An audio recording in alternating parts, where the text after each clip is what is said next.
And welcome to another episode of the American Culture Critic Podcast. I am your host, the self-proclaimed American Culture Critic, Paul Diosas.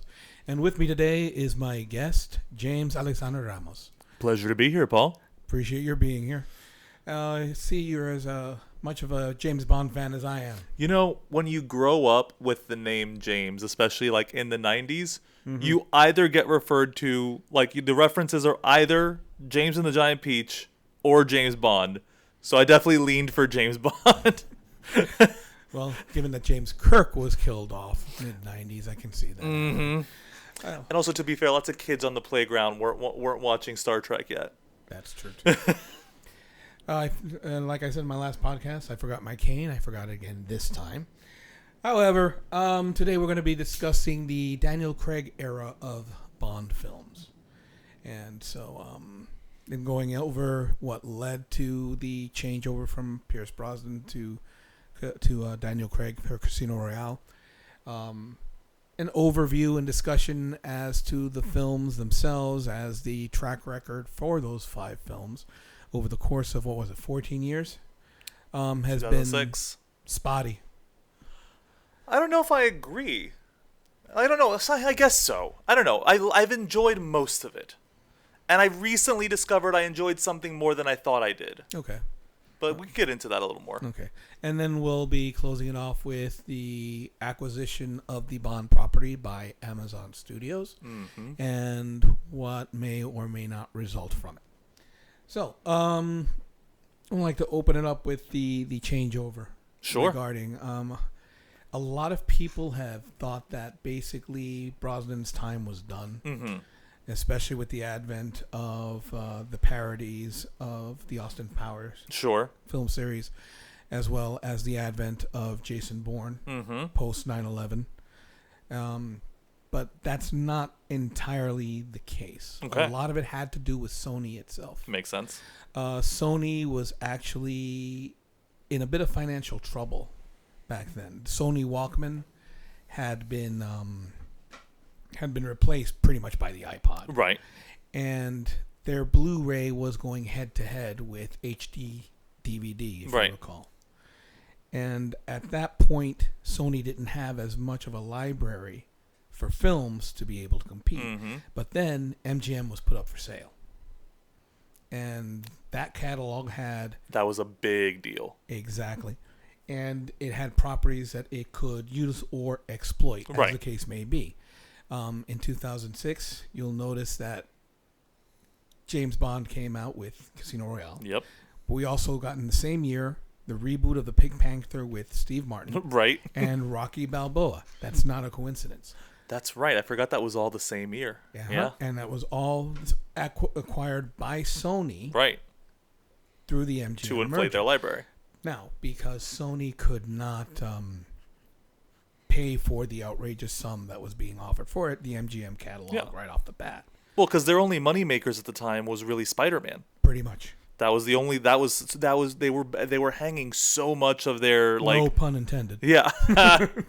They were hanging so much of their success just off of the success of all 3 movies, because all 3 were gangbusters. They made gangbusters money. But other than that, it's like you said, they were struggling to keep their head up. So what Sony ended up doing was getting into a consortium mergers with banks for loans to be able to acquire the property. And then in a 1-2 punch, they not only got that catalog, but they also managed to destroy HD DVD. Because now they had this extensive library that could be exclusively done through their Blu-ray system. Well, a big part of that, too, though, was the PlayStation. So I was a little wrong. In terms of Sony Pictures, the only thing they were resting on was Spider-Man. But the PlayStation 2 was doing wonderfully. And that was that was the 1-2 punch there for the HD DVD. It wasn't immediate because Xbox was supporting HD DVD. I did not know that. Okay. Yeah, Xbox had native support for HD DVD. But the PlayStation 2 combined with that push, it made HD DVD basically it couldn't go anywhere. Yeah, it ended up flopping harder than some of the Bond movies we're going to talk about.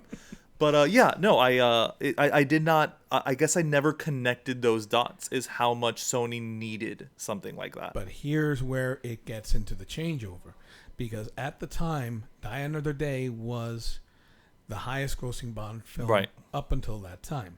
So Pierce Brosnan was expected to renegotiate a contract for one more film. But because of the merger, the budget for the film by mandate of Sony was slashed Makes sense. to about $80 million. Brosnan was asking for $30 million to return. And then, which would have cut into... Yeah, that's it's almost 40% of your budget And just he- to bring Brosnan back. Exactly. And even if he had taken his previous, which were, no, that not going to do that. Right. Even if they had offered him the 20 mil that he made for the last film, Die Another Day, it still would have killed the budget. Yeah. So he was released more due to a financial consideration than anything else.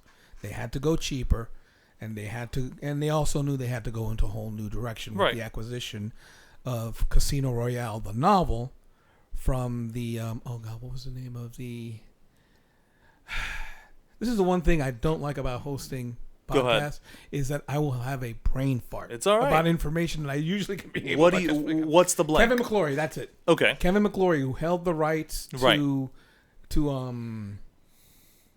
Thunderball, and also I believe somehow the Casino Royale rights were tied into all Well, of that because stuff. because this isn't the first Casino Royale movie. That's true. There was a Peter Sellers Uh-huh. parody, and then before that there was a televised American Right. version with Barry Nelson, the very, very first James Bond actor. Yes. Even though it's not quote unquote official by Eon That's standards. exactly that. Neither of those had Ian Fleming's like estate behind it or anything like that. Those were just exactly like you said, unofficial versions or parodies. As a matter of fact, Ian Fleming was so disgusted by that 1 hour Jimmy Bond presentation, Right. that he was adamant about it getting it right. So by the time Albert Broccoli and Harry Saltzman came along, they were able to convince him to go ahead and try and bring him to the big screen through Dr. No. That's cool. So Craig was brought in after he was discovered by Barbara Broccoli watching Layer Cake, That, of course. which is a very damn It's good a film. phenomenal movie. But it did not get a lot of traction here in the U.S. No. So I worked at Blockbuster. That was my first job. Okay. And I would push that movie as hard as I could to everyone I could because it was so fun. But it just did not get the traction. Like so, Bond was because the only like American big release that that Craig was really in was like Tomb Raider. And The Road to Perdition, Oh, that's right. And The Road to Perdition, which is actually my a comic book movie. Which which is actually one of my favorite Craig performances. It is. It's a phenomenal performance. He's a phenomenal actor. Yes, he is. Because But- you see those two movies, you don't think James Bond. Oh yeah. You just don't. And forget about I'll be frank. I was one of those that was really against the casting to begin Okay. with because I really wanted to see one more Brosnan film. So here's a big part where you and I differ, Okay. and it's where I differ with most of the James Bond fan base. Mm-hmm. I've never been a Brosnan fan. Okay. I've never. But so I have this theory that Bond follows a pattern. If we forget about George Lazenby, which most people do, you have this pattern of a harder edged Bond transitioning to a softer edged Bond. So you have Connery to You've got Connery to Lazenby. no, we're forgetting Lazenby.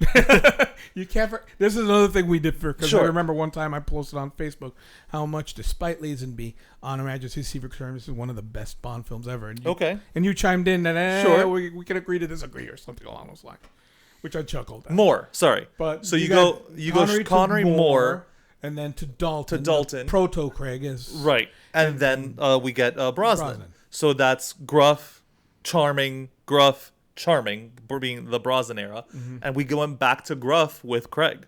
Craig was undeniably, I think, the grittiest of the Bonds. But my point is that when the recast was announced, I was ecstatic. Okay. Not that don't get me wrong. It's not that I don't hate I don't think I hate any of Brosnan's like Bond movies. Like it's not like I skip over them when I do a rewatch. You get me? If I'm watching James Bond, that's James Bond. But he's still my least favorite Bond. Okay, I'll grant you. And it's just I don't know. I can't. I think it's a combination of factors. I think it's him being that softer Bond. I also think like there was like the 90s cheesiness, like the way the way the 80s camp evolved in the 90s, and we started to see a lot more like practical effects being replaced with with visual effects. I think that is really what started to push me away a little bit. Let me throw something, because I don't want to turn this into a Brosnan versus Yeah, King, yeah, 100%. and I don't want to focus on Brosnan. Yes. But I do want to say this, and if you remember your Bond history, Brosnan was on tap to replace Moore. Mm-hmm. He was announced Yep. to replace Moore, and NBC fucked him over Mm-hmm. by renewing Remington Steele, the show he was on, at the last minute, which was where the whole Bond association with him began with. Right. Period. And around that time, mentioning again, going from the fluff to the gruff, that's when Timothy Dalton took over. Mm-hmm. And at that point, it was 14 years and 7 films with Roger Moore. 7 films. Right. An entire generation grew up with him, not only as their Bond, but with that sort of Bond in their minds. Right. So it was a complete culture shock Oh, for to sure. get something as close to Ian Fleming as possible in terms of Timothy Dalton, who is an excellent Bond in my opinion, and I will go to my grave on that. I love Dalton. I love Dalton's era. But anyway. They were two films, but they were impressionable. Mm-hmm. And then you had that 6-year gap due to litigation Right. where there was no Bond product. And when it finally... And we have a special guest. He's meowing in the other room. Shut up. Anywho, by the time that era came about, Cubby Broccoli wanted to have Dalton return, but for a 4 or 5, 6 film contract, Dalton said hell no. Yeah. Which led to Brosnan. But the problem was, in those 6 years, a lot has changed, and a lot of the stuff that you were talking about. Right. Okay, you got the backlash of Dalton being a rougher, tougher, harsher Bond, and a whole new, different type of action hero and action film presentation. For sure. Arguably started with Die Hard, because the producers had to play it safe. Mm-hmm. So Brosnan was a victim of having to play it safe. I agree. Now, if you ever rewatch the Brosnan films again, I will recommend that you don't look at the whole story. Just look at his performances and look at the moments where, especially, believe it or not, The World Is Not Enough. Okay. Because that is the closest what we really get to see him play a cold spy. Sure. Akin to his performance in The Fourth Protocol with Michael Caine, circa 1984. Good call out. Yes. No. So again, I don't hate Pierce. I like Pierce Brosnan a lot. It's just I don't like his era of, or it's not. I like his era of movies the least. But again, so for me personally, the recast, Daniel Craig, and again, how much I liked him from Layer Cake, I was super stoked. So that's why I say I was at odds with a lot of the Bond community, because a lot of the Bond community was feeling like had attached themselves to Pierce, because Pierce had proved himself to a lot of the Bond fan base. And for a lot of us, we were waiting for it for so long. Yeah. Did you even know that the Bond continuation novels from by John Gardner, published by Putnam Books, if you look at the hardcovers, it's Brosnan's silhouette. That makes even sense. though Dalton was the Bond at that time, it was still Brosnan's silhouette. No, I didn't know that. That's cool. As a matter of fact, MGM had to send in a letter to cease and desist of using that icon. For Really? Yes. Damn. Yeah. No, I didn't know that. That's fascinating. So Craig gets cast. Greg gets cast. So let's talk about Casino Royale. Sure. Casino Royale is a phenomenal film. It's my favorite Bond film. That's a lot. It is my favorite Bond film. And there's one thing, especially so in 2006. Okay. I had literally just started free running. And then this movie starts with a free running scene parkour, yeah. with the creator of free running. Mm-hmm. Sebastian was the man who created free running. French, wasn't he? Yeah. I'm trying to remember his last name. Sebastian Falcan. That's it. Sebastian Falcan creates free running. So this movie starts and it has me immediately. And it's the first film to ever feature it. Oh yeah. Then everything else. And the thing American film. Yeah, and the thing about the Bond films is it used to be the initiator of trends, not the follower of trends, which goes back to the whole thing about the Brosnan era of the films. But that was the first instance in an American film where... Oh, wait, I'm wrong. I'm sorry. I forgot. It doesn't open with that. It opens with another fantastic scene, which is the 2 kills. The 2 kills, black and white. Which is so good. But it's also good because it also sets up this precedent of this Bond is going to... what's our vocabulary on this podcast? Cool. This Bond's going to fuck up a lot. Yes, because we're led to believe that the man in the suit that he kills is his second kill, but it's because he failed to kill his informant in the bathroom. Right. So that ends up being his second kill. So it's backwards, but that sets up this precedent of this Bond is new. He's real fresh and doesn't quite get what he's doing yet. Mm-hmm. And then after that, we get that excellent scene. Yes. And then we really know we're in different territory, despite, again, they're playing it safe by casting Judi Dench as M again. Right. But it's a different M. It is a different M. And it's even confirmed later on in Skyfall. Right. Because the names are totally different for each M. Correct. To ensure that the errors are separated. Yep. But this film is a reboot anyway. I'd like to know your impressions about Casino Royale and... what stands out for you, especially the whole Bond's learning curve and Craig's performance and how he handles it and all that? So, I think one of my favorite things about this movie, and the score tells you this, is that he's not James Bond yet. At least not our James Bond. Mm-hmm. He doesn't become that man until the end of the movie. It kind of borrows a lot from Indiana Jones and The Last Crusade, where you get hints of a theme, but you don't get the full-blown thing until the very end. Until the very end. Until basically after... spoilers for anyone listening, but until after the Vesper betrayal and she dies and all that. That's the first time we hear the actual... After he says Bond. Mm-hmm. James Bond. Correct. So I love getting to... And the movie feels that. You feel that throughout the movie. That this isn't our Bond yet. This is... something fresher, something that's a little less calloused over. Funny you should mention about the score, because David Arnold had been composing the Bond scores since Tomorrow Never Dies. Mm-hmm. And they had always been bombastic, yes, larger than life. It's a lot more restrained here. It's closer to John Barry than any of his previous scores. Sure. In terms of the romanticism and in terms of the way the music structures itself around the action. And it's, but let's face it, after the Invisible Car and Die Another Day and CGI, they needed to go into a different direction with that. On the topic of the car, that's another thing the movie did to hook me immediately, is that antique DB5. Mm-hmm. So again, and a lot of this is not a comparison, but we had seen a lot of BMWs in the Brosnan era. Mm-hmm. So to see them immediately give us an Aston Martin, a classic Aston Martin like that, I felt was also used to symbolize that we're bringing it back. We're trying to reground this series. His performance is fantastic. His chemistry with Eva Green is insane.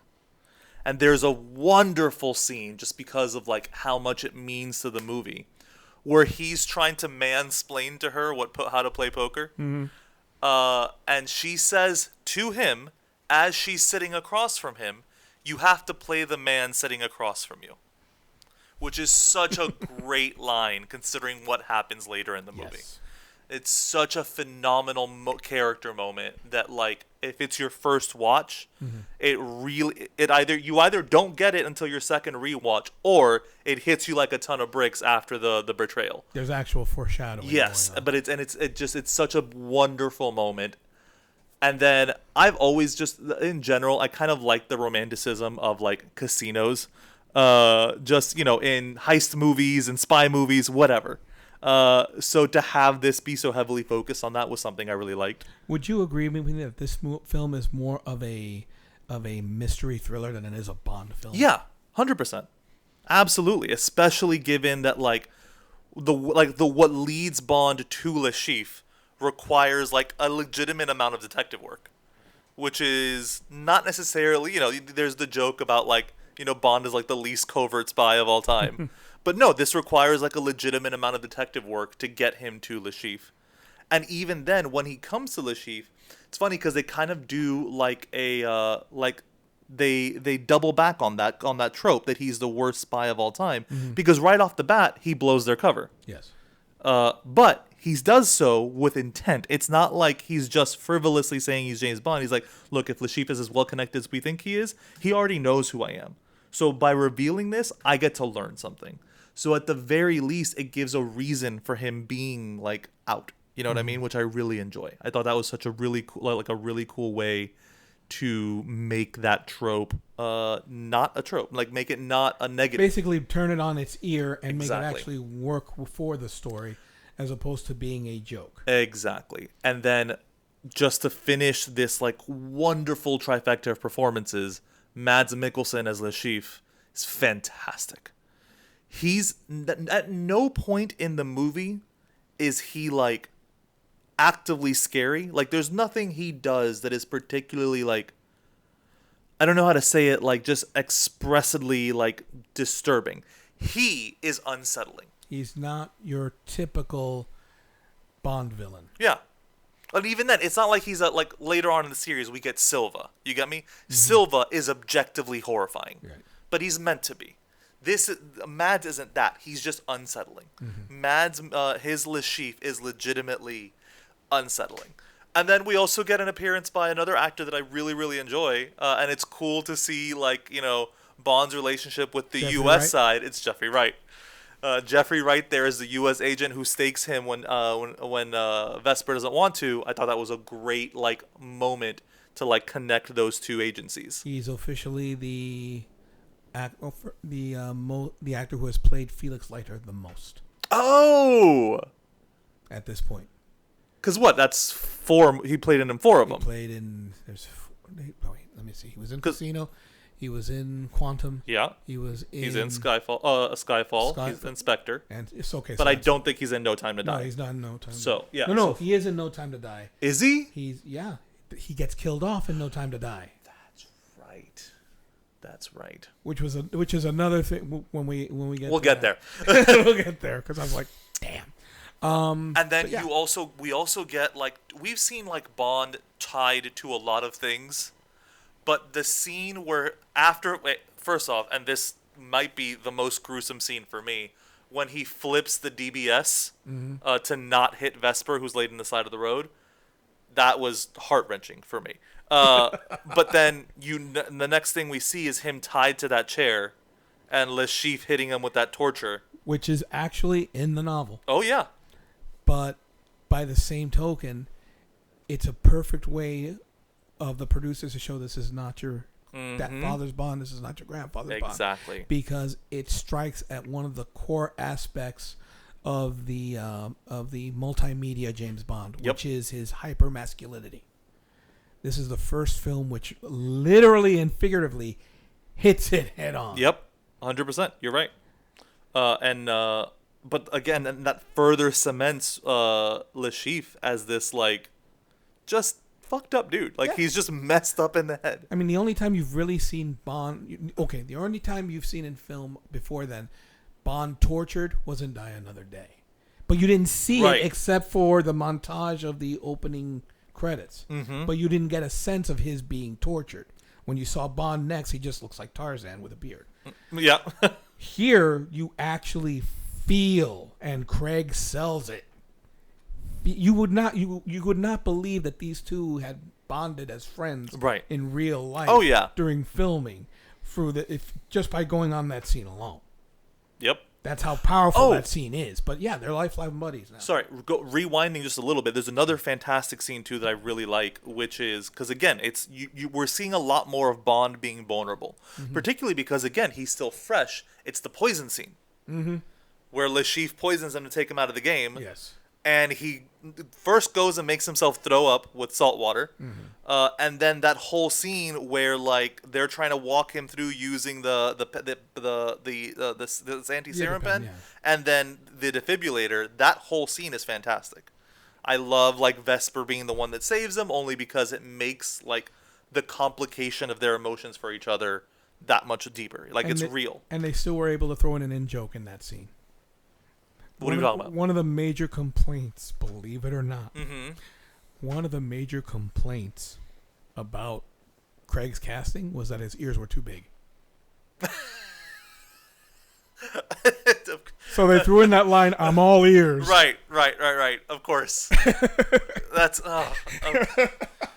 wonderful. But yeah, so you have that torture scene. So we have several. Oh, and then there's also like. I keep going back in time. I'm sorry, but we have another scene of like vulnerability with him and Vesper, which is the shower scene. We see like this is a Bond who's like not actively taking advantage of a vulnerable woman. No, he is legitimately there to comfort her, and that is all he's doing in that moment. She has just killed somebody, which she had obviously never done, and she is distraught, and he is legitimately a warmth. Like a warm I would say that I would say that would be his most vulnerable moment in the film. Sure.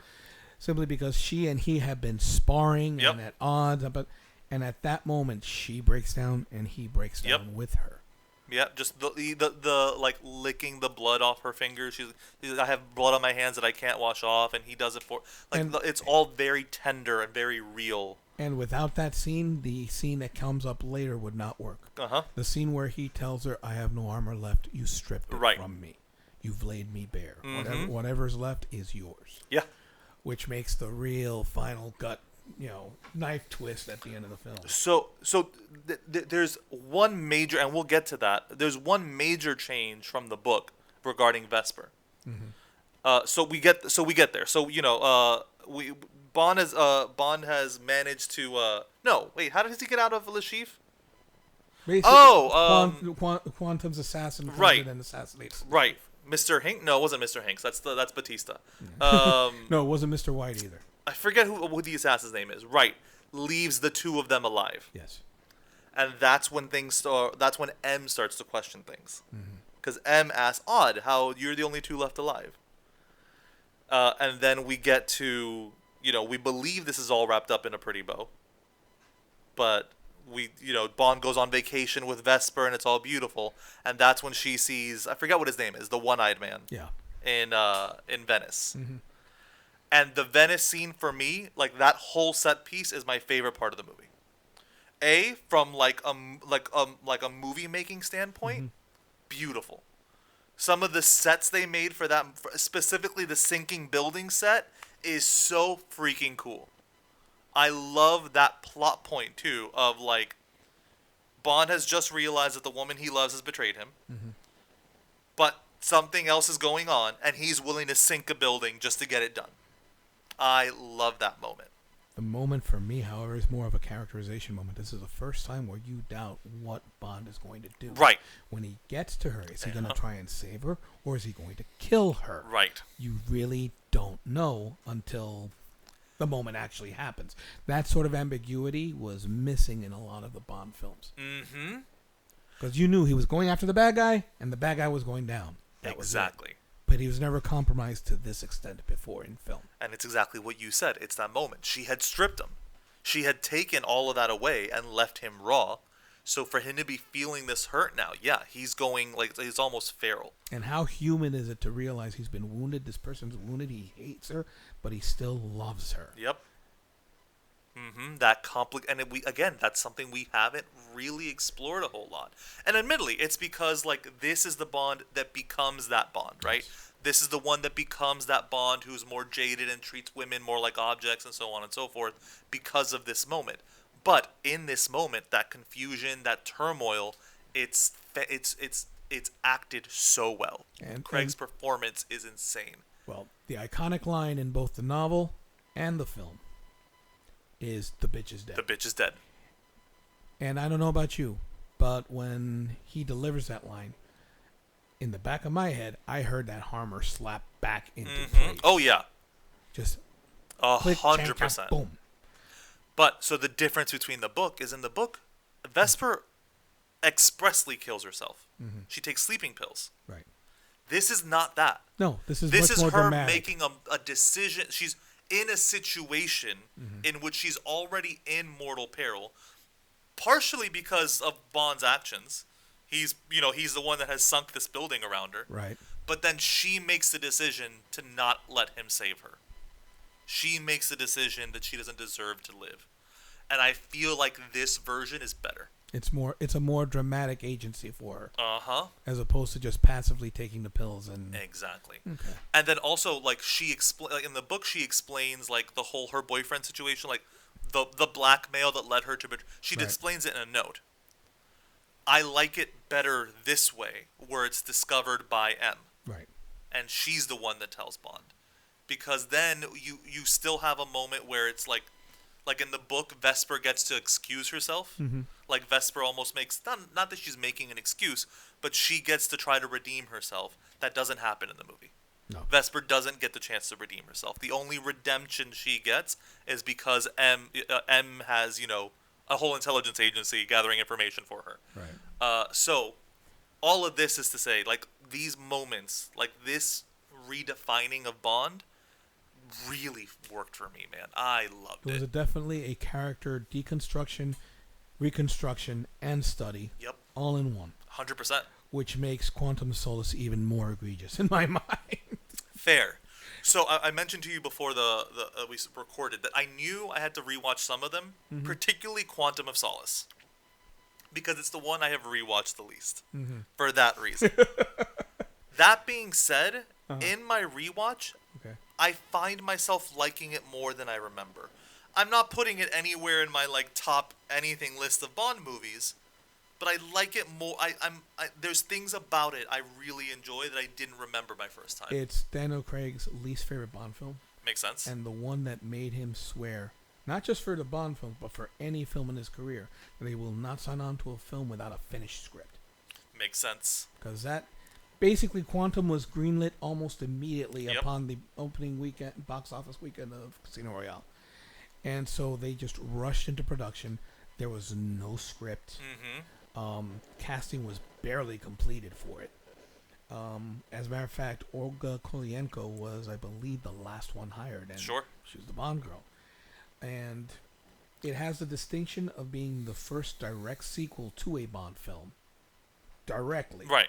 No, here's an On Your Majesty's Secret Service. Right. And then you have a mention in For Your Eyes Only with Tracy Bond. Right. So that implies that all the other Bonds are all connected to the same person. Skyfall also kind of cements that too. But carry on, yeah.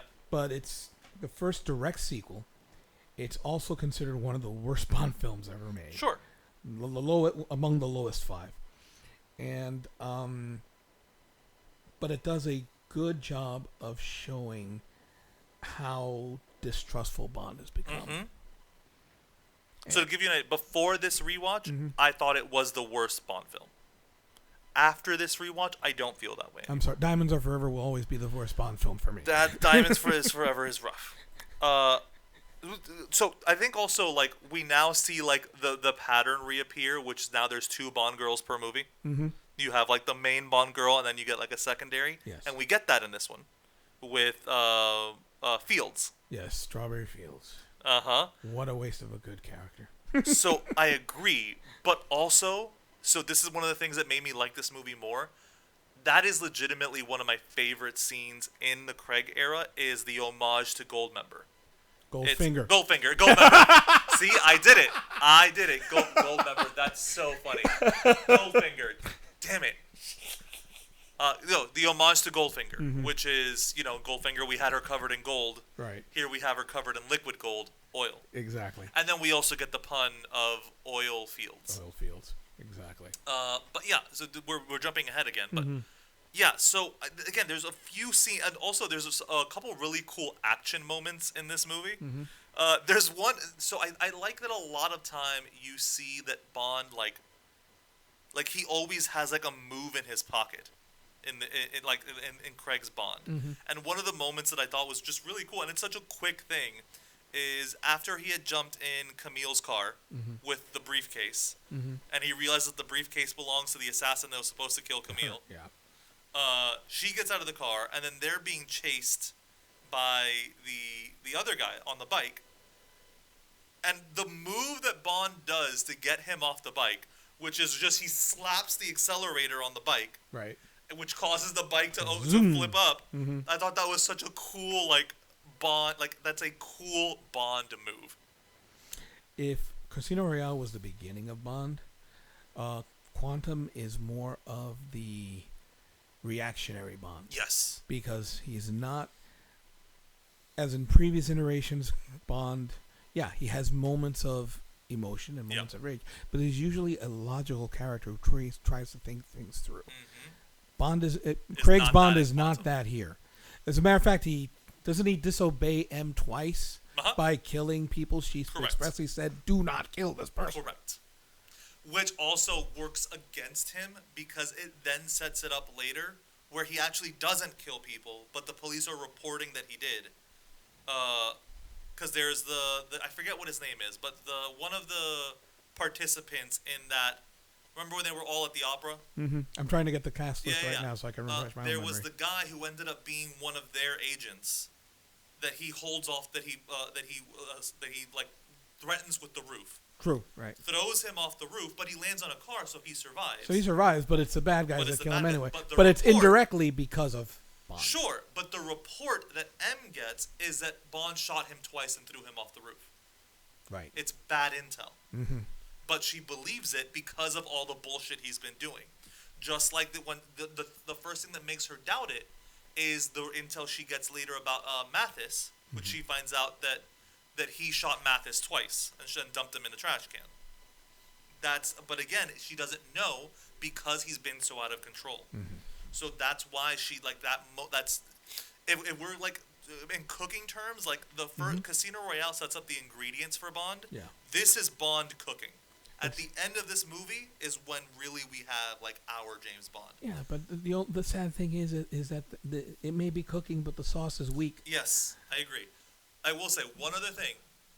A big positive for me. This one has my favorite theme of the 5 Craig films. You really like the Another Way to Die.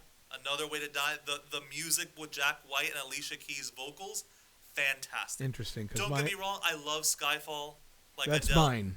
So that's Adele's fantastic, but that felt very much like just a classic Bond theme. Which is what I like. Sure, I'm here. You got to remember, I am an old school Bond, and it's fantastic. I think it's great.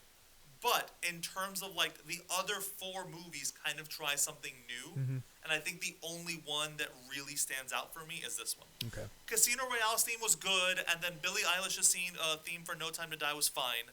It was fine. But this one I thought was exciting and different.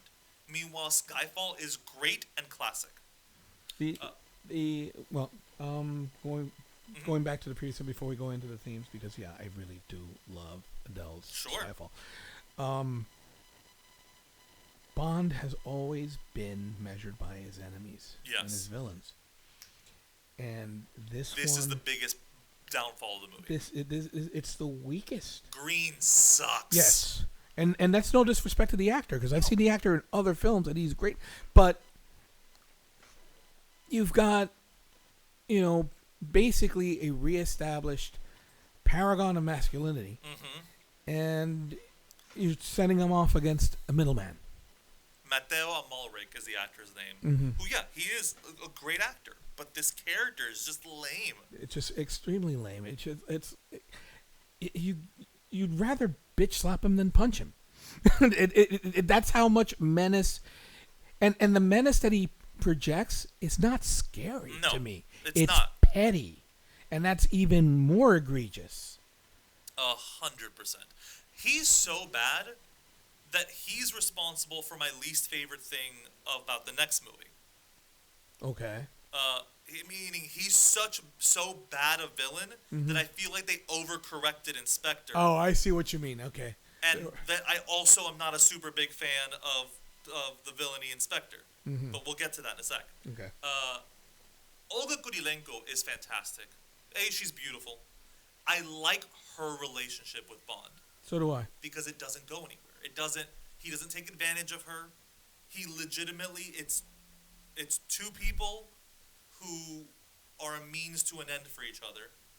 And even like that final moment, that final kiss, he has a moment of vulnerability with her too. Yeah, but it's a different type. It's a different type. But it's also one of the saving graces of this film is that it continues Bond's emotional arc, which we've never had between two films before. But here he's still grieving and grappling with his emotions concerning Vesper. So it's actually his tryst with Strawberry Fields aside, because that was a means to an end. Correct. There wasn't really anything romantic about it. It's like, no, I need to stay where I'm at. I'm going to seduce her so that she doesn't ship me off right away. That's all that is. But here, he's not pursuing Camille because he's still in Vesper's hold. I mean, it's really not until Spectre that he actually really does open up to a woman romantically again. That's 2 films away. Yeah.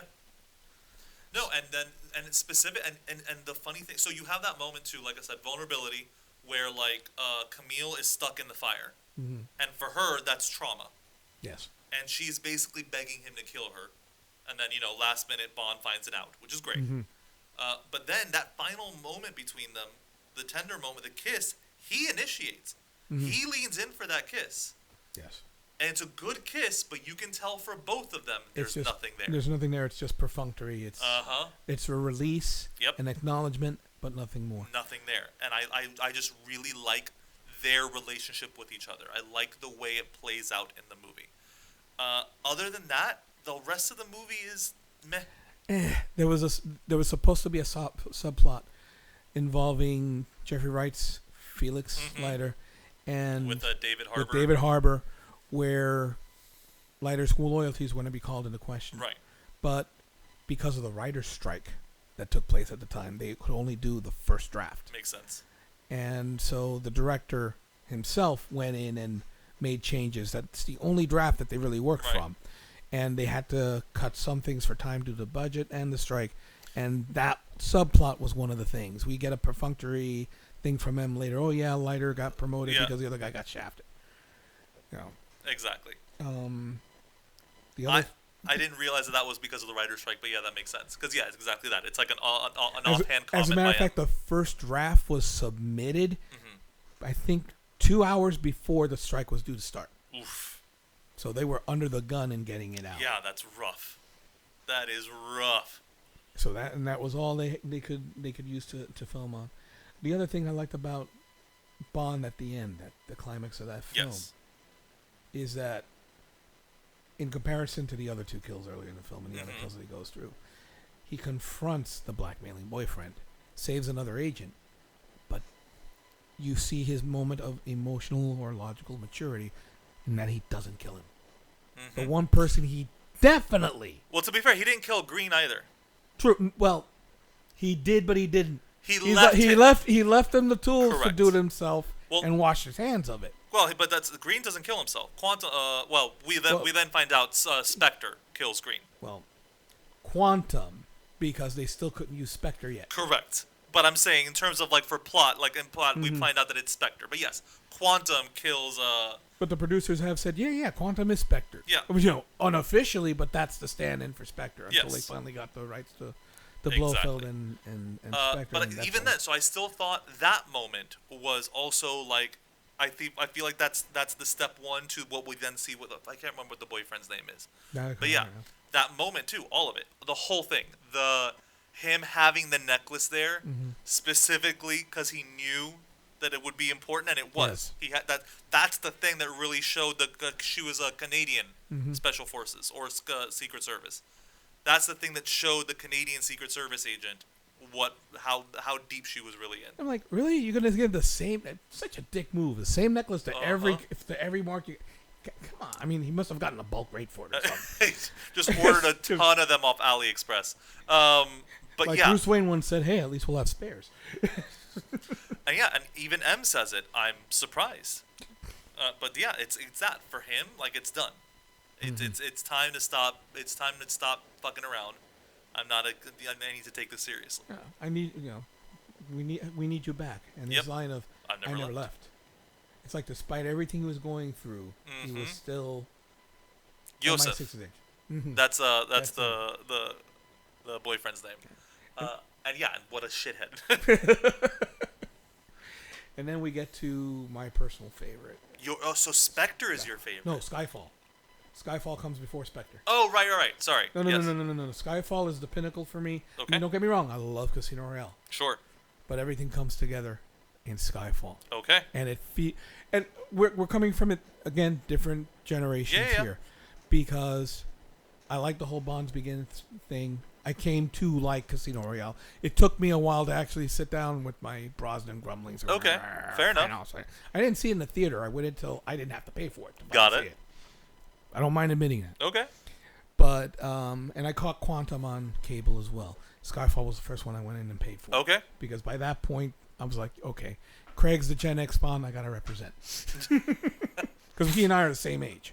Fair. So, and he had won me over with Casino Royale. Okay. So you get Skyfall, and it's a couple of years now, and they start sneaking something in, that whole generational thing that I just mentioned, and it's like a carryover from the non-Eon Never Say Never Again. Bond's age starts coming into question, and I'm like, wow, they're really going into this whole deconstruction thing. Because through each film, Bond seemed to reset and still be even A View to a Kill was treating 57-year-old Roger Moore, which 57 back then is different than 57 now. Yep. As though he was still the 30-something running around from Live and Let Die. Or 40-something at that point, I don't remember. But here we get to see a different sort of vulnerability with Bond, the passage of time, and the effects of on the body and such. He straight up fails the physical when M tries to bring him back in. He fails the physical and psychological examination, and M says, fuck it, I'm gonna do it anyway." Which makes her more ruthless than even her previous incarnation when you think about it. What are your impressions of Skyfall? What were your pros, cons, things like that? Favorite thing in Skyfall is Javier Bardem. Silva is legitimately terrifying. Not just because of like the physical, like the whole thing with his jaw and all that, but also I think like having a character who his enemy isn't Bond. His enemy is M. He's after M. And that's the first Bond film to ever make that distinction. And I think that was really freaking cool. I really liked that. And everything. Because he's a previous MI6 agent. So you also get him pedestaled as this like anti-Bond. Right? Like he is the negative to, like the yang to Bond's yin. He's very much posed as that. Everything, like all the entire movie, the chess games that he's playing to get himself captured, so he's there at all of that. It's so cool. He is my favorite villain in the Craig era. I love Javier Bardem's performance. Fantastic.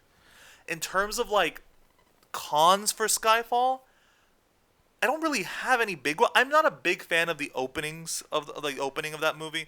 Like the scene with like Moneypenny and Bond and the whole train scene, all of that, and Moneypenny killing Bond, quote unquote. All of that was fine. I could take it or leave it. I don't care. I don't know. The classic Bond moment of that is with when the whole train section just falls, and he just stands there and readjusts his cufflink before you continue. Yeah. Again, there's in none of these movies is Craig ever the con for me. I love Craig in all of these movies, It's just, again, I like Skyfall. I like Skyfall a lot. It's just the only con is there's certain like set pieces here that I didn't get me as hyped as some others. But that's really all I can say. I love so there's two things I like. I like Bond cars and Bond guns, and his new Walther that he gets in this movie is so cool. And I liked seeing him with it. It was great.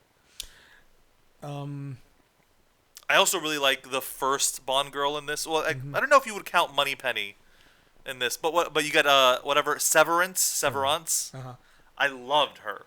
She was fantastic in the little bit that we got from her. Gorgeous and tragic. Gorgeous and exactly that, because right off the bat we know that she was sold into like human trafficking, and then like she literally gets dispensed of in like the most unceremonious way. It's just gone. But the actress managed to capture, or rather evince, fear. Oh yeah, even in stillness. Her name is Berenice Marlohe. Marlohe. Sorry. Yes, I see it right here. But yeah, and I like how how they were able to keep Naomi Harris's identity as a character a secret till the very end. Yep. And the narrative carries you to such that you don't even think about the fact that, hey, I don't even know her name. Moneypenny, so good. But you also, since the Connery and the Brosnan days, the most sexual tension between Bond and Moneypenny. You had it with Connery, you had it with Brosnan and Samantha Bond, and Lois Maxwell with Connery. As much as I like the Roger Moore films, especially growing up, I never really got that romantic interplay between them. For some, and it may have to do with the fact that they both went to school together. Sure. For acting school together, so it always came across more filial than playfully romantic to me.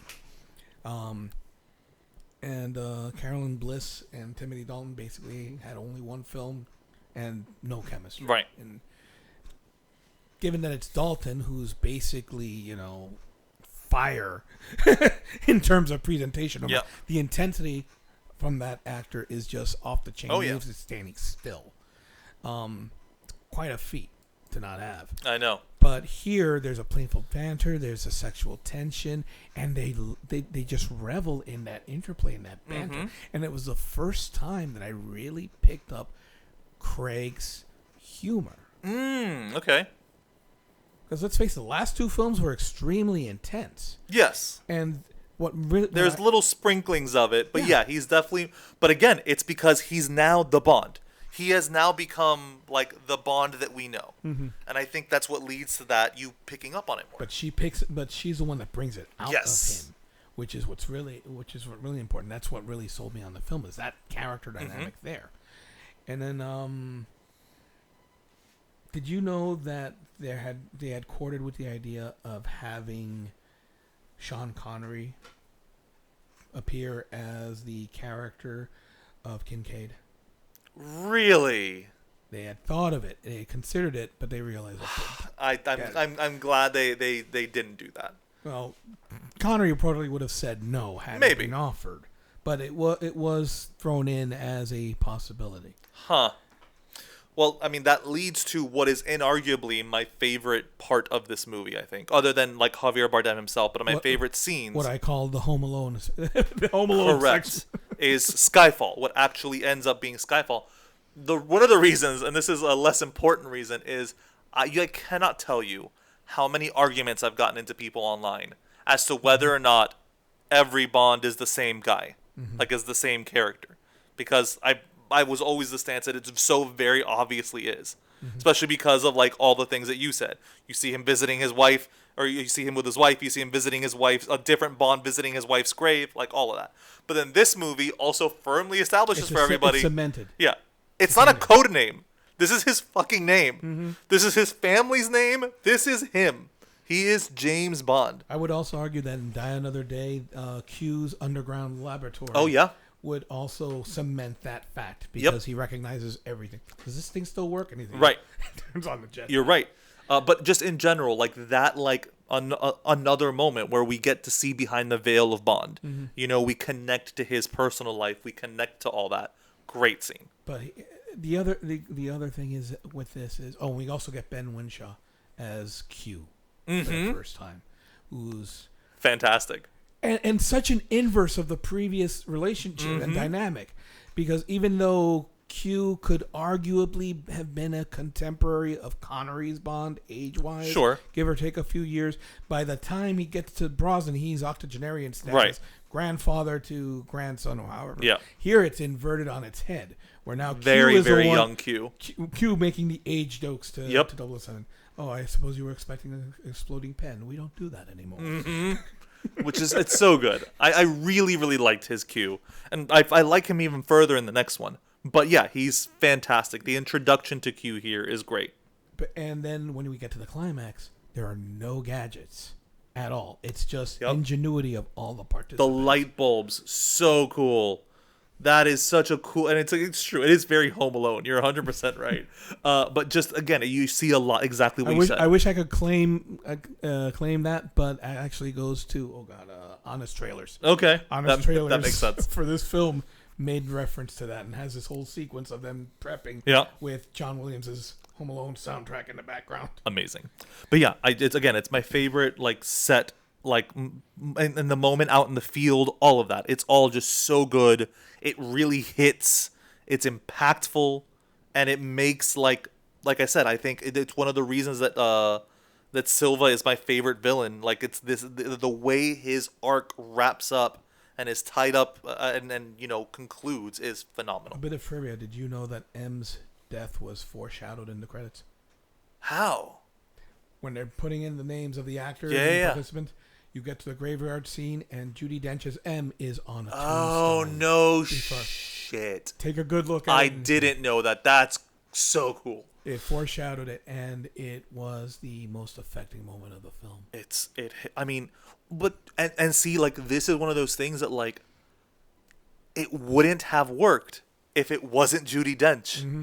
So the safe play of keeping her really worked here. Because it was Judy, because she's been our M, rather God, she's almost by that point. Let's see, GoldenEye came out in '95, and what year did Skyfall come out? 2012, so almost 2 decades. Almost 2 decades of her as M. Yeah. So it's not just what's going on in story, but culturally in zeitgeist. Yep. And Ray Fiennes as the new M. Mallory, yeah. Yeah, as Mallory. And of course, seeing The Office, I'm like, okay, now they brought it all together. Yep, exactly that. Every emotional beat hits. Mm-hmm. It's a it's such a good movie. It is the second best. It is my second favorite in the franchise, and I'm okay with it being yours. That makes absolute sense to me. I get it because in terms of what you it being fitting in with the Bond legacy, it fits in phenomenally. Tiger? Yeah. So now we get into Spectre, which may or may not have been the beginning of the end. I mean, I understand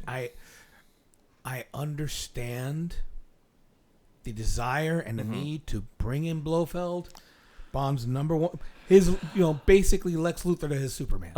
Joker to his Batman. Sure. Okay. Yeah, I understand that, and the need to bring back Spectre and say finally, but. And I also understand the need for reinvention, but siblings? Pseudo siblings? So this is what I was saying, that Mr. Green was such a bad villain that I think he's what led to this. Because I feel like they went from Mr. Green to Silva, and I think they learned the wrong lessons. Interesting. So they ramped it up to 11. And we're like, oh, we're going to make this villain even more interconnected and more overarching. And so what as a result is they ruined Blumfield for me. To a certain degree, it ruined each film for me. Interesting. Because you don't need to tie these films together to one villain. Which is what they did. I mean, it takes a lot of suspension of disbelief to believe that Blofeld, as a kid, would know that Bond would become a spy, right, and then create all these intricate spots to fuck with him. Yeah, crazy. He's seeing way too many moves ahead for it to be viable, for sure. And Lashifre's connected to him, and Silva's connected to him, and Dominic is All of them. It didn't need to go that far. It really didn't. And a waste of Christoph Waltz. A waste of the waltz, for sure. It's also one of the most poorly veiled twists in like the entire them presenting him as Oberhauser. Get the fuck out of here.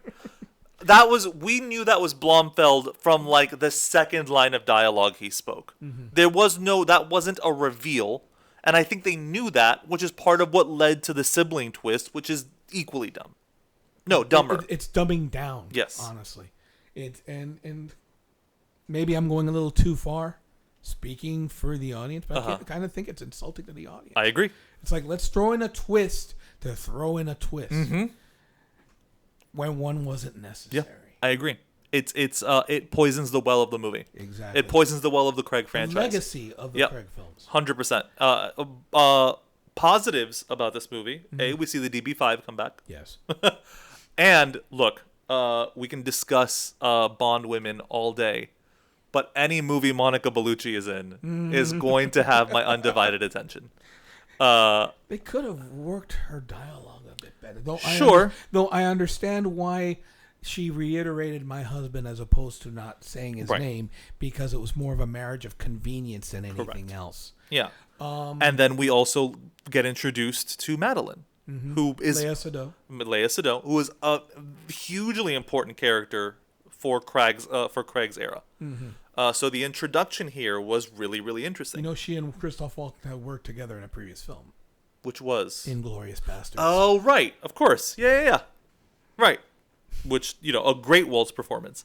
And then we also meet C. I fucking hated him, too. He doesn't work for me as, this is clearly the guy who's going to betray... he's dissolving the 00 program. Mm. He's clearly going to be in Blomfeld's pocket. Blofeld, you're right. Yeah. Blofeld. None of what he's doing is a surprise. This is none of C worked for me. The only cool thing about C is him acting as a foil for Ralph Fiennes' M. But gives a fuck? But even then, we go back to the argument that the foil is the hero or protagonist is only as good as the antagonist set against him. And another one, you just want to bitch slap. Yeah. You don't want to blow up. No. You don't want to see, die in a Harvard. No, you just want to bitch slap him out of existence. And then we also get an Aston Martin DB10. So that's another bonus for me. Because the DB10 is my favorite Aston Martin. It's beautiful in the movie. I love seeing it. I don't have much else positive. So this is, I think, the big revelation I had from my rewatch of Quantum. I like Quantum more than Spectre. Granted, I would actually venture to agree with you with that. Especially as a Bond movie, I like Quantum more than Spectre. I think Spectre does more damage to the Bond franchise. What did you think of Dave Bautista? I mean, Dave for me is the most successful wrestler turned actor. Not in terms of monetary success, but I mean in terms of the way he chooses his projects and the way he performs. He became a real actor. Mm-hmm. So to see him as Mr. Hinks, I loved it. I loved seeing him, and he did it well. I mean, don't get me wrong. This isn't Shakespeare. He's a named henchman. He's a named Bond henchman. No, but he's a Bond henchman on top, or not on top, but on par rather. Excuse me, with Oddjob. Yep, 100%. That's exactly who I was going to compare him to. And as a matter of fact, if you notice his fighting style, he throws Bond around the same way Oddjob used to just throw Connery's Bond around in Fort Knox and Goldfinger. But it's a double-edged sword, because I think it's a lot of this movie has a lot of hey, look, this is a Bond movie. This is a Bond movie, guys. We're doing Bond stuff. He was great. Mm-hmm. But again, I feel like it was very obviously an homage to Oddjob in an inorganic way that I feel again, on its own, I wouldn't have noticed it. So you're saying it's reactionary to the previous films in terms of, okay, we've built Bond, now we're going to make the audience see him as the Bond from yesterday. Turn Bond to 11. Yeah. Okay. And again, so on its own, like him on his own, I wouldn't have raised any alarms. But when you stack that with all of the other like stuff they're doing in this movie to try to cement it as a classic Bond movie, it's again, it's what I'm saying before. It poisons the well. Okay, what about the running gag in the DB5 where almost none of the gadgets worked? Love that. It was their version of the Enterprise B. Yeah, comes in Tuesday. Yeah. Don't get me wrong. This movie has some cool moments, but I think as a whole, it just doesn't work. Whole, it does. It and then slows also down the scene in the desert when they finally meet with Blofeld and then have the torture scene, and it just slowed down. I really didn't think it really was needed there. Also, I think also equally insulting to the audience is like the movie tries to convince you that Bond is really gunning for Blofeld, but like we know that's not true because like this is still technically a prequel. Like we know that there's more Blofeld to be had at some point in Bond's life. At that by the next film we realize, okay, this is a completely totally different timeline or different quantum reality, pun intended, from the previous Bond films. I still stand by at least some of the previous Bond adventures happened some point in that 5-year time jump from the next movie. Okay. I think some of that is what I think that's what we are supposed to believe, is that some in that 5-year time skip we get in the next movie. So maybe he gets more Blofeld there, whatever. Maybe I would counter argue with one crucial element that Okay. would tying, and that's Tracy Bond. Sure. This Bond never marries. He That's never true. Meets, so definitely on Her Majesty's Secret Service That's never true. happened. And some of the other stuff, some of the even Bond's not been to space. You can tell that. Yeah. So Correct. No, I agree. Again, I don't think we're meant to believe that like the entire Bond canon exists in those 5 years. I'm just saying like I think we're led to believe that a lot of the adventures we know of Bond happen in that 5-year period. But yeah, it's definitely not all canon anymore. It can't be. I mean, I don't have much else positive to say about Spectre. It committed so many more crimes than Quantum did. Not least of which is, like you said, ruining or wasting Christoph Waltz. That I can't. Something else I want. I'm sure I'm really big into film scores. Yes. And David Arnold was not asked to return for Skyfall. Thomas Newman took over. Okay. And it's Thomas Newman's score for Skyfall is different, but it's still recognizable. Yeah. Whereas who did Spectre? It's still Newman. It's still Newman. But it was more generic. You still have moments of the Bond fanfare, but it's hard to place where did this music take place in this film, and that kind of is another scratch mark down for that film for me. And now when we come to No Time to Die, I have to admit I've only seen that film once. Okay, and you're not a fan. I'm not that much of a fan. Simply because, again, as good as a villain. Okay. And I was not impressed with. Oh God, I'm blanking on his name. Go ahead. Freddie Mercury. Yeah. Mr. Robot is who I know him as. But yeah, you have what was his name? I know it's Remy Malek, but that's him. But Safin.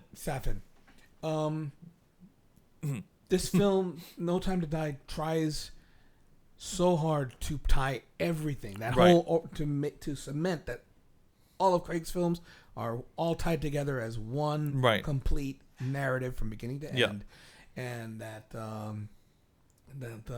him visiting Vesper's grave or her tomb, all that, and it seemed weak to me. Interesting. Okay. As a matter of fact, for me, the strongest scenes were the Ana de Armas scenes. Sure. Paloma. Yes, Paloma. Now, I don't mind admitting I will sit and watch Ana de Armas all day, all night. 100%. I'll self-induce insomnia. Yeah. No problems there.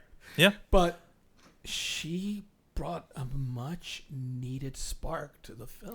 Well, it's her. It was alive. It's her in that movie that when they announced they were making The Ballerina, which is her spin-off from the John Wick franchise, which didn't do well, I liked it. I gave it a scathing review on the blog. Okay. To be fair, I'm biased because it's Ana de Armas. So was I. Yeah. That's the thing. I wanted to like that film. Fair enough. I really wanted to like that film, but I just couldn't. Okay. And that's a whole other discussion. Yes, for but another regardless, she was great in this. Mm-hmm. And the way she plays off of Bond is fantastic.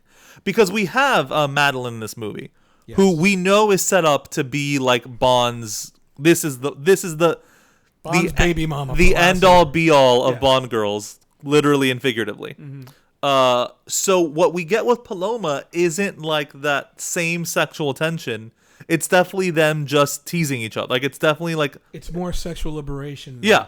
Even though nothing sexual happens Right. between them. right. There's almost a celebration 100%. of fire of their interaction despite the danger of what's going Right. on around them. It's an unromantic passion. Bingo. That's a good way of putting it. Unromantic. It's a platonic passion. There we go. That's the word. And it's fantastic. And she does great. And look, I liked I mean, I guess it's a twist. Yeah. Bond having a child. Mm-hmm.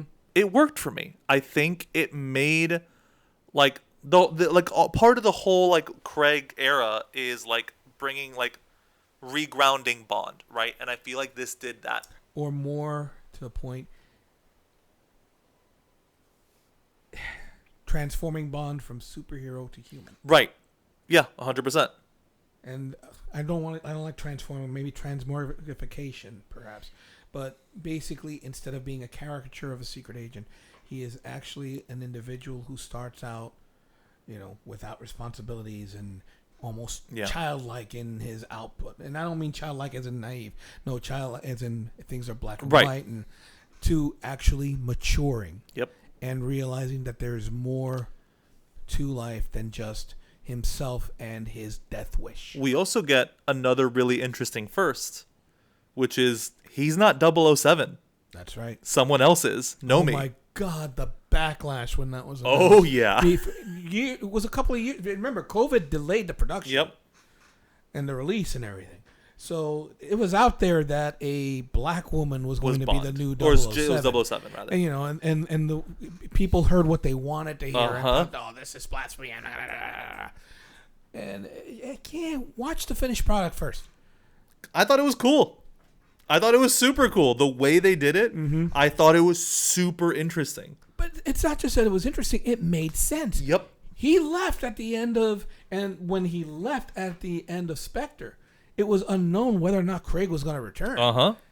Because Craig had said, I'd rather cut my wrist than do another one. Right. Between Quantum of Solace and Spectre, right, he had the most injuries of any films that he had ever. He Makes- had torn ligaments, broken bones, and he was done with that. Yeah. And even himself, I'm getting older. Yeah. 100%. I don't recover from this stuff as much. He used more stuntmen, I believe, reportedly for No Time to Die than in any other previous film. I get it. Whereas because in Casino Royale, he did the crane scene. He did everything. Yeah. Yeah. Well, he's running with Sebastian in that, and that's like if your body is not trained for that. And again, he's not just running with a free runner; he's running with the free runner. So like. Yeah, no, I get it. It's taxing. So him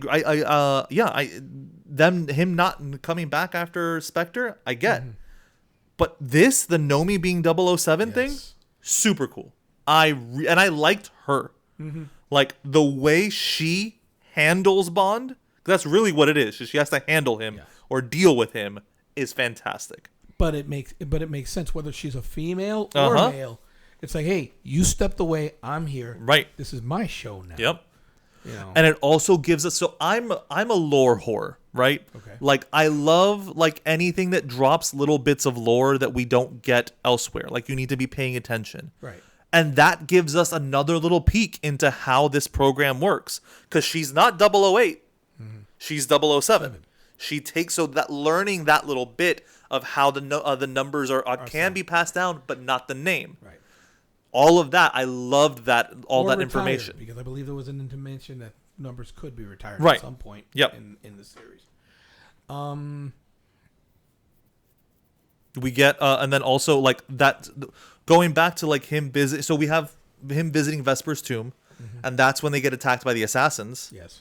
and then like he thinks that Madeline has betrayed him, and it's because he's been burned. PTSD. Yeah, It's a bond with PTSD. correct. So you have that. He's that's burned, and he like leaves her for 5 fucking years. Yeah. Well, it's a regression Yep. to that moment of hurt, and regression to that bond of that past. Mm-hmm. And it's not until they reunite and he realizes that, hey, guess what? You're a daddy. Yeah. That he's forced to reevaluate not just his feelings for her, but now he has to contend with the fact that now he has a family. Yeah. And how that fundamentally changes a person when you realize you are a parent. Something you would never have ever thought. Now, decades of jokes about Bond having... Sure. And there's actually one, I believe it's James Bond in New York, I think. An Ian Fleming short story where he does have a kid. Really? Who's assassinated. I'm not Jesus. sure if that's it. It's a short story. He does have an illegitimate son, but who ends up dead by the end of the story. I want to say it's 007 in New York, but I'm not 100% certain. I know it's not one of the Gardner or the Raymond Benson, or maybe it is one of Raymond Benson. You only live twice. You only live twice? And the son's name is James Suzuki. James. Oh, okay. God, I gotta get back to reading those old novels. It's not Alzheimer's, trust me. Wow, No, I no. legitimately didn't. Admittedly, I haven't read all of Ian Fleming's Bond works, so I did not know that, and that's wild. With Kissy Suzuki. Kissy Suzuki. Amazing. God, Ian, you're so good at this. Yeah, so in terms of like Remy Malek's and his not Saffron, what's his Safin. Safin, thank you. His Safin, it's not like Green, where Green was just a nothing. Like Green was beiger than khaki pants. Nothing was interesting about Green. And it's not a Blofeld where it's like way too much. It just like there's a few moments where you're like, is this it? Like, Yeah. I mean, want obviously a grudge against Madeline, but it's not really that engaging, right, or that deep or personal. 100%.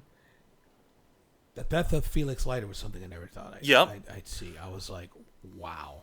And that's when I knew, okay, anything can happen in this film. And they proved it. And they proved it with Bond actually sacrificing himself at the end. And doing it in such a way that it makes it a no-brainer that that's the only option he has. Yep, 100%. Which is an epitomization of that character arc that we spoke about where he's finally matured to that point. Mm-hmm. That he's realizes that, okay, I have a reason to live now, but now I got to sacrifice that life so that that reason to live can continue living. It's such a mind fuck, but it works for Craig's Bond. It's a way to really put a bow on his tenure. Yeah. And now, see, here's what I thought was really interesting about all that, is that despite all of that, the end credits still have the Bond will return. Bond will return. So that was a bit of a mind fuck, because it leaves you with the question: is now if they really wanted to mind fuck with you, they would have said 007 will return. Right, but no, they didn't. They said specifically James Bond. Yeah. So I don't know how to feel about that specifically, but like for me, the Bond's dead, and I think the story works better that way. Well, technically speaking, now with this 5-film saga, right? This quadrology. Oh no, quadrology is 4, which is Kingtology. Yeah, sorry. I believe we have 2 separate Bonds. Not 2 separate Bonds in term, but basically 2 timelines. 2 timelines, right. It's still the same. So you're saying Craig's is its own like isolated like set set of stories separate from it's our the Earth 2 Bond. Right. So you have Connery to Connery to Brosnan, and then Craig as 2 separate entities. And then whatever the hell Amazon decides to put on. Right. So we're going to touch on that before we close off the session. So the Amazon purchase. Here's the thing. Back in the day. Yeah. When Albert Broccoli, however you want to pronounce their last names. They say broccoli, we say broccoli. Yummy, yummy either way. Thanks to the films. He told Michael J. Wilson, Okay. his protege and soon to be other producer, Right. don't let him take Bond away. Don't let anybody else. Uh-huh. And same advice to his daughter Barbara Broccoli when she took over as co-producer as well. Don't let them take Bond. Right. Don't let anybody else take Bond. He'd be rolling in his grave right about now. Uh-huh. He'd be rolling in his grave right about now. Yep.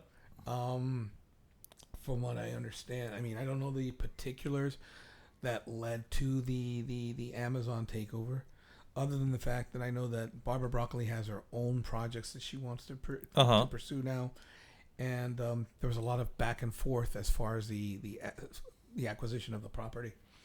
But at the end of the day, So it's worth noting, like they got the entire catalog, meaning they didn't just buy Bond, they bought MGM, the MGM catalog. Yeah. So they have all of that now. So there's a whole other set of things they could also play around with. I do know that Wilson and Broccoli did not like some of the plans that Amazon wanted to implement, Sure. such as a Felix Leiter spinoff, Right. which I believe is like this close to getting greenlit. Have you seen the video game for the video game? Sorry about my being tongue tied right now. There's a proposed video game for James Bond Yes. to be coming out. Bond's been de-aged about 20 years. Okay. Okay, so it's going to be a very, very young Bond. I don't know where they're going with that. James Bond Jr. Oh, God. I actually saw one episode of that cartoon, and I wish I hadn't. So I'm younger than you are. So I was the right age for that cartoon when it came out. Did you enjoy it at least? As a kid, like, again, me not understanding, like, the deeper plot elements of, like, Bond, it was fun spy shit. So yeah, I liked it. Okay, It had granted. it had fun gadgets. It was a cartoon, like all of that. So yes, don't get me wrong. I'm not holding it up as like a great entry in the Bond like mythos, but I enjoyed it. Okay. This old fart Sure. gets corrected. Anyway, But basically, the Broccolis have lost total creative control. They no longer have. They will rake in the bucks. They have a good percentage of revenue coming in for not lifting a finger from this point, but they have no creative control. They have no say in anything. Mm-hmm. So whatever changes Amazon decides to do. so here's the thing, and this is this is not like super interesting for the podcast. Okay. I have no idea what to feel because Amazon has gotten a hold of two of my favorite IPs Okay. and done wildly different with each of them. One is Lord of the Rings. Okay. Rings of Power didn't do it for me. Okay. I'm glad I'm not the only one. I've never been more bored watching something Lord of the Rings related. I could not have cared less. Mm-hmm. It was beautiful. It was like produced well, but I could not have cared less about what was going on in that show. Okay. The opposite to that is Fallout. Fallout is hugely important to me.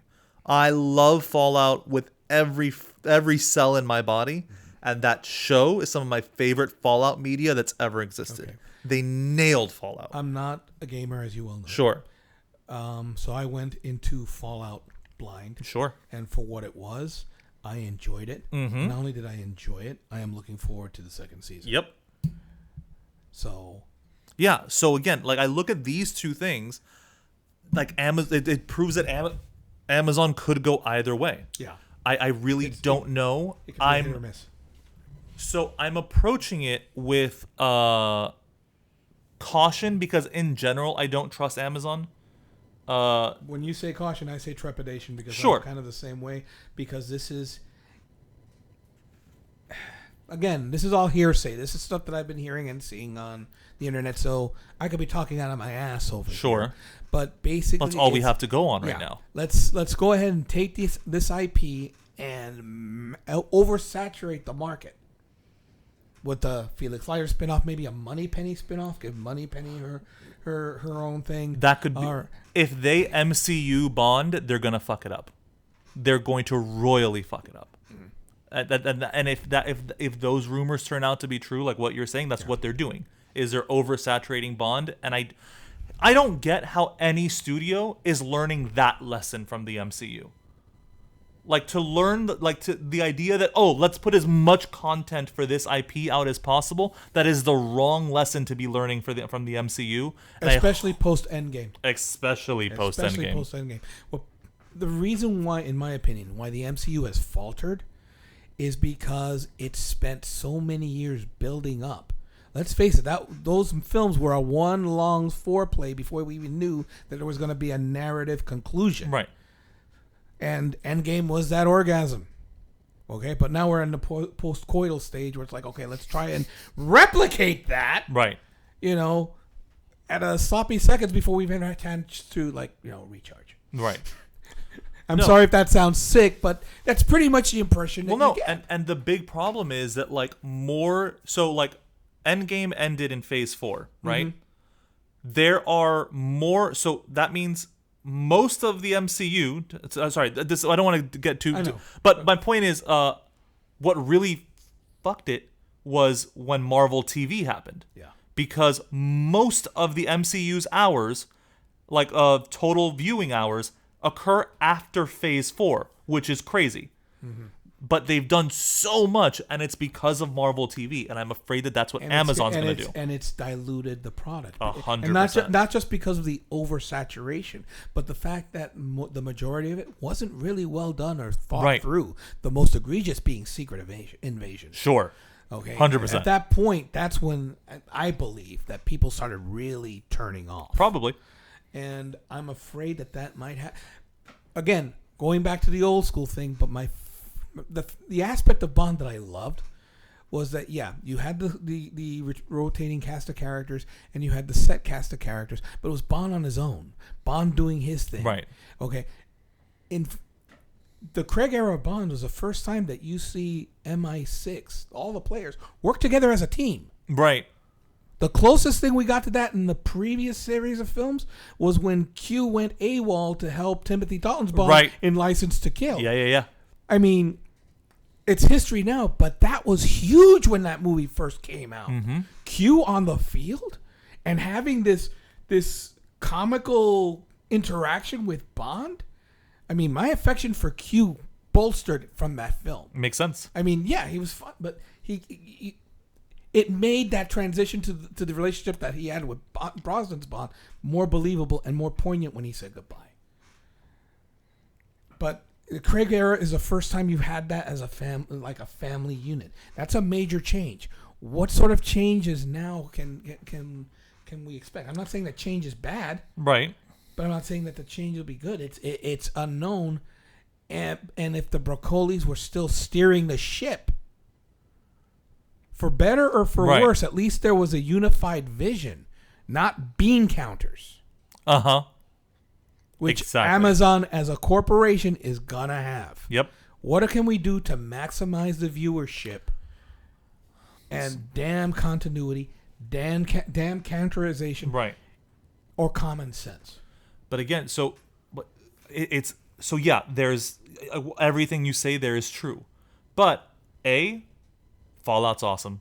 Mm-hmm. B, they have another show that I'm a big fan of, but it's not as important, which is Has Been Hotel, which is an animated series they have. I'm sorry, I'm wrong. I need to correct myself. Go for it. They have 3 IPs that I care deeply about. Okay. Because they also handled the Critical Role animated series. If you're not aware, Critical Role it started as an at-home campaign that a bunch of voice actors got together and started playing. Interesting. Okay. Eventually, they put that on Twitch, and it became the highest grossing Twitch channel of all time. Cool. Okay. It is one of the main reasons that D&D is in the Renaissance era that it is in now. Like, you have that and Stranger Things are like 2 of the biggest driving forces. So much so that they put their they're all voice actors. So they said, hey, maybe we can make an animated series based on our character. It was the most quickly funded Kickstarter in the history of Kickstarter. Wow. And it went to Amazon. And they got so much money in Kickstarter that Amazon came in and said, fuck it, we'll throw more. And it's a phenomenal series. So so Amazon's proven to me that they can do IP responsibly and and and honor it. Well, But then they've also proven the other side is that they sometimes don't know what to do with it. My biggest, even more so than them handling those two well, is do you know who Lancelot Narayan is? no. Lancelot Narayan is a Bond historian. Okay. That is literally his job. Oh yeah. I did not know this. Okay. Oh yeah. He's on BBC a lot, and from the information that he's gathered, and again, he's someone who is probably a little better connected in terms of like the in and outs of the Bond world than we are. Mm-hmm. He's optimistic about the Amazon Bond. Okay.